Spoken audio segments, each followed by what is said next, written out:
சினிமாவை பொறுத்தவரையில் இப்போதுதான் அட்ஜஸ்ட்மெண்ட் தலை தூக்கி உள்ளது என்று பார்த்தால் அந்த காலத்திலிருந்தே இவ்வாறு பல பிரச்சனைகள் இருந்திருக்கிறது. அதுவும் வாரிசு நடிகர் ஒருவர் சினிமாவில் வந்த புதிதில் படங்களில் நடிக்க திணறியிருக்கிறார். அப்போது அவரது அம்மாவாக நடிகை ஒருவர் நடித்து கொண்டிருந்தார். அந்த நடிகையோ சினிமாவை கரைத்து குடித்தவர். குழந்தை நட்சத்திரமாகவே சினிமாவில் அறிமுகமானாலும் கதாநாயகியாக அவருக்கு வாய்ப்பு நிராகரிக்கப்பட்டது. ஆனாலும் சிறு வயதிலேயே அம்மா கதாபாத்திரம் கிடைத்தாலும் அதை உதாசீனப்படுத்தாமல் பயன்படுத்தி கொண்டார்.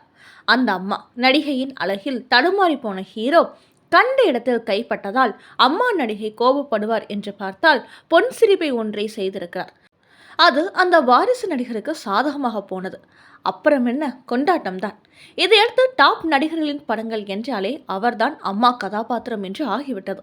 இந்நிலையில் வாரிசு நடிகர் ஆரம்பத்தில் கூச்ச சுபாவத்துடன் இருந்த நிலையில் அம்மா நடிகர் அவரை அழைத்து பேசியிருந்தார். சினிமாவில் அட்ஜஸ்ட்மெண்ட் என்பது சர்வ சாதாரணம்தான். நடிகையுடன் அப்படி இப்படி இருந்தால்தான் படத்தில் ரொமான்ஸ் எடுபடும் என்று கூறியிருக்கிறார். அம்மா நடிகையே வாரிசு நடிகர் அட்ஜஸ்ட்மெண்ட் செய்திருக்கிறார். முதல் படத்திலேயே நடிகர் இவ்வாறு கசமுசா செய்த நிலையில் பிறகு தான் நடிக்கும் படங்களில் நடிகைகளை விட்டு வைப்பதில்லையா? நடிகரின் அப்பாவோ மிகவும் கௌரவமாக வாழ்ந்த நிலையில் அவரின் பெயரை குழி புதைத்து விட்டார் மகன். மேலும் அதன் பிறகு நடிகருக்கு மிகுந்த கெட்ட பெயரை சினிமாவில் சம்பாதித்திருந்தார். இப்போது இதனால் உடல் ரீதியாக பல பிரச்சனைகளையும் சந்தித்துக் கொண்டிருக்கிறார். குளறி குளறி பேசும் இந்த நடிகரை பற்றி உங்களுக்கு தெரியும் தானே? அடுத்து வருத்தப்படாத வாலிபர் சங்க தலைவர் இவர்தான், ஸ்ரீதிவ்யா. இவர் குழந்தை நட்சத்திரமாக இருக்கும்போது சினிமாவில் அறிமுகமானார். பின்னர் ஈட்டி என்ற தெலுங்கு படத்தின் மூலம் நடிகையாக அறிமுகமானார். இந்த படத்திற்கு முன்பாகவே அட்ஜஸ்ட்மெண்ட் செய்ததாக சொல்லப்படுகிறது. அதன் பிறகு தமிழில் காக்கி சட்டை போன்ற திரைப்படங்களில் நடித்து பிரபலமானார்.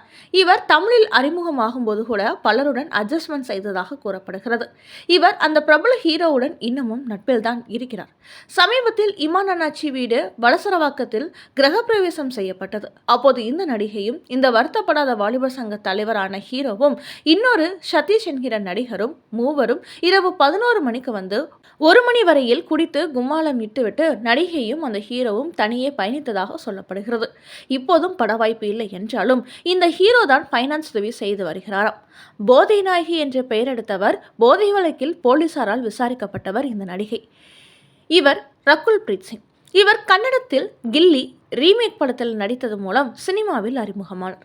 அதன் பிறகு நிறைய அட்ஜஸ்ட்மெண்ட் செய்துள்ளதாக கூறப்படுகிறது. அதன் பிறகு திரும்பவும் தெலுங்கில் நடிக்க ஆரம்பித்தார். அங்கும் இவர் நிறைய அட்ஜஸ்ட்மெண்ட் செய்ததாக சொல்லப்படுகிறது. தற்போது தமிழில் முன்னணி நடிகையாக ஓரம் கட்டப்பட்டது. அடுத்து திவ்ய தர்ஷினி. இவர் டிவி ஆங்கரிங் செய்வதற்கு முன்பாகவே நிறைய அட்ஜஸ்ட்மெண்ட் செய்த பின்புதான் டிவி ஷோக்களில் அடுத்தடுத்த வாய்ப்புகளை பெற்றார். இப்படியே போய்கொண்டிருந்த இவருடைய வாழ்க்கை திருமணம் செய்து கொண்டார். இவர் திருமணம் செய்து கொண்டும் பல வாய்ப்புக்காக நிறைய அட்ஜஸ்ட்மெண்ட் செய்ததாக கூறப்படுகிறது.